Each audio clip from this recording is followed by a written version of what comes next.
پھر یہ ہمارے گھر کی بھیڑ ہے، اس کو جدھر مرضی موڑ لیں گے. جس سانپ کا ڈنگ نہ ہو اس سے بچے بھی کھیل رہے ہوتے ہیں. کیوں؟ اس کی جو اثر ہے، اس کا جو طاقت ہے، اس کا جو ڈیفنس ہے، اس کا جو دفاع ہے وہ ختم ہو گیا ہے. مسلمان کا دفاع محبت نبی تھی، مسلمان کی طاقت محبت نبی تھی.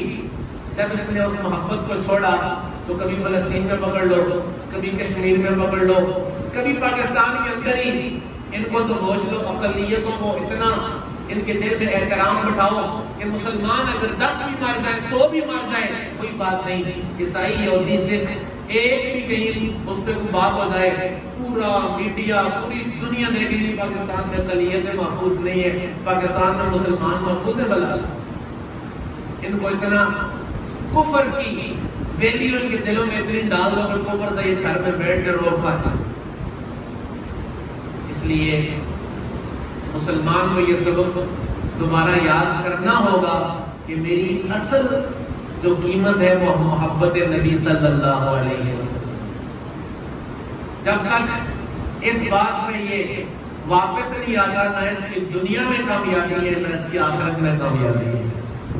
اور رسول علیہ السلام پر سیدنا صدیق اکبر کا واقعہ آپ نے سنا پچھلے جمعہ المبارک. آپ نے فرمایا ختم نبوت، حضور کی ختم نبوت کی بات آ گئی ہے. ویسے تو بدری صحابہ کو ہم جنگوں میں نہیں لے کے جاتے تھے کہ وہ بدر کے ٹائم میں سینئر صحابی ہیں، لیکن اس موقع پر حساسیت اتنی ہے کہ بدر والوں کو بھی جانا پڑے گا. جو کمزور ہیں ان کو نہیں لے کے جاتے تھے، لیکن مسئلہ اتنا حساس ہے کہ کمزوروں کو بھی جانا پڑے گا. بوڑھے ہیں تو ان کو بھی جانا پڑے گا، قاری اور عالم ہے تو ان کو بھی جانا پڑے گا. 1200 کی تعداد میں وہاں پر شہید ہوئے صحابہ کرام رضوان اللہ علیہم اجمعین. تو صدیق اکبر سے زیادہ سینسٹیوٹی ختم نبوت کی کون جان سکتا ہے؟ اس لیے ختم نبوت ایمان کی جز نہیں بلکہ ایمان کی عمارت کی بنیاد ہے. اور یہ سبق سے گزرنا ہمیں پڑا ہے. اور یہ سبق تو اس امت کے گدوں کو بھی یاد ہے، اس امت کے مردہ جانوروں کو بھی یاد ہے. حضور علیہ السلام کے پاس ایک سردار آیا، اس نے کہا، حضور علیہ السلام نے فرمایا کلمہ پڑھ لو کامیاب ہو جاؤ گے. کہنے لگا کہ میں کلمہ تب پڑھوں گا کہ میرے پاس یہ گو ہے، وہ جانور ہے، سانپ ٹائپ ہوتا ہے، تھوڑا سا چھپکلی کی طرح ہوتا ہے، سائز بڑا ہوتا ہے، اس کا گاؤں میں ہوتا ہے گو. اس کو دب کہتے ہیں عربی میں، مرا ہوا پڑا تھا اس کے پاس، وہ کھاتے تھے اس کو. اس نے کہا جی میری شرط ہے اگر یہ کلمہ پڑھے تو میں بھی کلمہ پڑھ لوں. مردہ جانور تھا رسول اللہ صلی اللہ علیہ وسلم. آج ہمیں نبی یہ سکھایا جا رہا ہے، نبی کو تو کچھ پتہ نہیں تھا، نبی تو یہ نہیں کر سکتے تھے. اور دروازوں پہ پھرا جا رہا ہے، دروازوں میں پھر کے یہ ہماری طرف آئیے، آئیں گے کیا سکھائیں گے. نبی کچھ نہیں کر سکتے تھے. یہ دین ہے، یہ اسلام ہے. صدیق اکبر نے کبھی یہ سوچا اور جی نبی کی اتنی شان بیان نہ ہو، کہیں توحید خراب نہ ہو جائے. صحابہ تو ہر وقت کہتے تھے فدا کا ابی و امی یا رسول اللہ. صدیق اکبر کو سامنے بھی ڈس لیا، پھر بھی عرض کی فدا کا ابی و امی یا رسول اللہ. ان کی توحید تو نہیں خراب ہوئی، میری اور آپ کی توحید کیوں خراب ہو جائے گی بھلا؟ رسول اللہ صلی اللہ علیہ وسلم نے یہ نہیں فرمایا میں کیا کر سکتا ہوں، میں کو مردے زندہ کرنے آیا ہوں. اب تو یہ زندہ ہی نہیں، اور اگر زندہ تو یہ جانور ہے، یہ کلمہ کیسے پڑھے گی؟ کلمہ پڑھنے کا مکلف تو اسلام انسان ہے جس کے منہ سے زبان نکلتی ہے. لیکن جس نبی کو رب نے اپنا نمائندہ بنا کر بھیجا تھا، آپ نے فرمایا یا دبو اے گو. وہ مردہ جانور بولا لبیک وسعدیک یا رسول اللہ. اور یہ کوئی ڈائجسٹ کی کہانی نہیں ہے، سیرت کی ساری کتابوں میں موجود ہے. لبیک وسعدیک یا رسول اللہ. لبیک مطلب یا رسول اللہ میں حاضر ہوں، سعدیک یا رسول اللہ میری خوش بختی آپ نے مجھے بلایا ہے. حضور علیہ السلام نے فرمایا رب کون ہے؟ اس جانور سے پوچھا.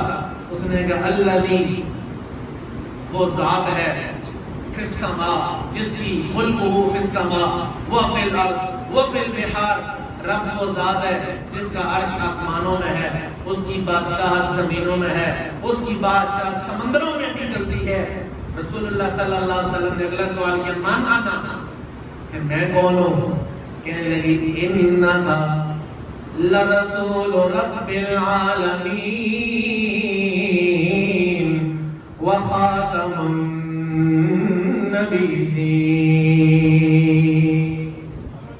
مردہ جانور بولو حضور، ایک تو آپ اللہ کے رسول ہیں اور دوسری بات ہے کہ آپ آخری نبی ہیں، آپ آخری نبی۔ یہ مردہ جانور وہ جس کی کوئی حیثیت ہی نہیں ہے وہ بھی جانتا ہے کہ خاتم النبیین حضور کی ذات ہے۔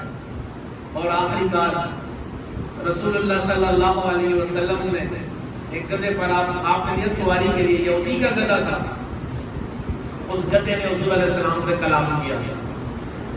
اس نے کہا یا رسول اللہ صلی اللہ علیہ وسلم، میں ان گدھوں کی نسل میں سے گدھا ہوں کہ ہماری نسل کے گدھوں پر 60 انبیاء نے سواری کی ہے، اور میں حضرت عزیر علیہ السلام کے گدھے کی نسل میں ہوں۔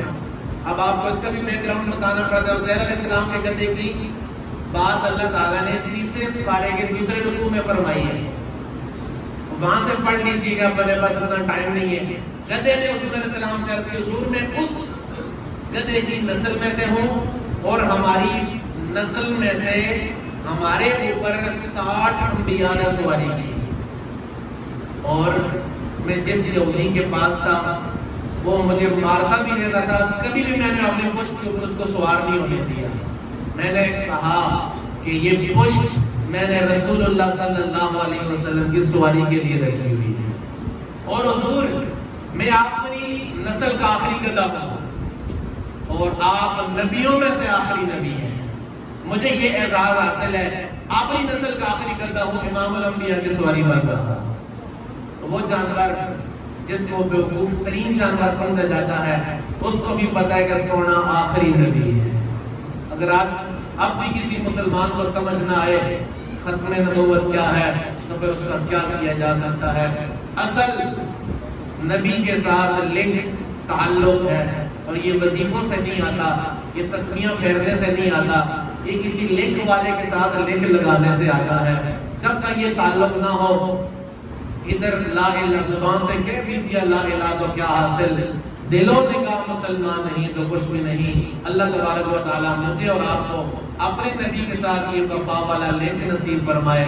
وآخر دعوانا الحمدللہ رب العالمین۔